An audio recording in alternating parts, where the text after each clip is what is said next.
It had been over 2 years since the white dog last saw his human. Back then he was just a playful little thing, full of life, darting through the streets with careless joy, always returning to the girl who loved him most. But one misstep, one open gate, one moment of confusion, and he was gone, lost in a world that didn't care. Since that day he had wandered endlessly, alone, hungry. The soft sparkle of his once white fur had turned dull and gray with dirt. He learned how cruel the streets could be, sleeping in cold alleys, digging through trash bins for scraps, enduring the changing seasons with no shelter, no warmth, and no love. But somehow, through all the suffering, he never let go of one thing. Hope. A hope that flickered quietly in his chest, that whispered in his dreams, that one day somehow he would see her again. And what he didn't know was that she never gave up either. The girl searched for weeks after he disappeared. She scoured neighborhoods, taped posters to every telephone pole, begged for help online, asked every stranger on the street. Time passed. First weeks, then months, then a year, and still, nothing. Her heart broke a little more each time a hopeful lead turned into someone else's dog. Eventually she had to do what no one with a loving heart ever wants to do. She let herself believe he was gone. Until one afternoon, everything changed.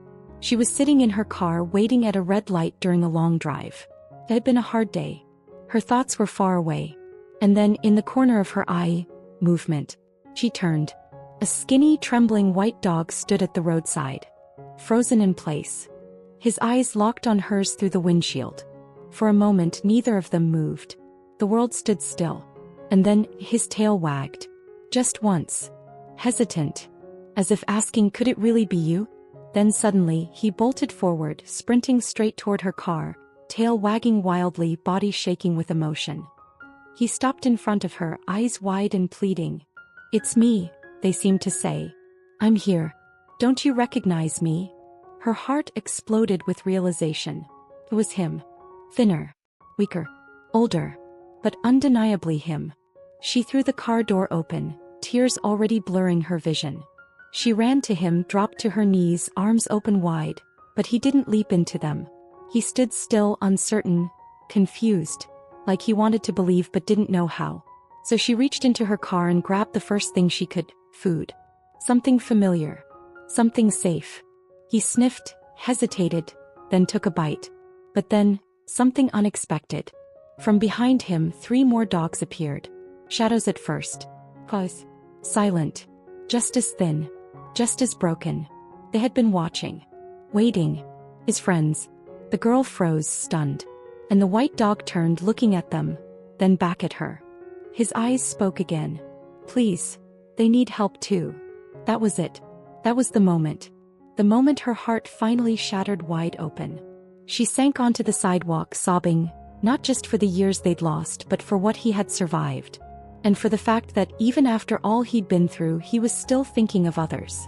She reached out and stroked his ragged fur. "You're safe now," she whispered. "I'm not leaving you again." And she kept her word. That day she didn't just bring home her lost dog. She brought home all 4. He fed them, bathed them, gave them warmth and safety and names. But more than that, she gave them a future. A future without hunger, without fear, without loneliness. A home not just for the white dog who waited 2 years to be found, but for every friend he made along the way.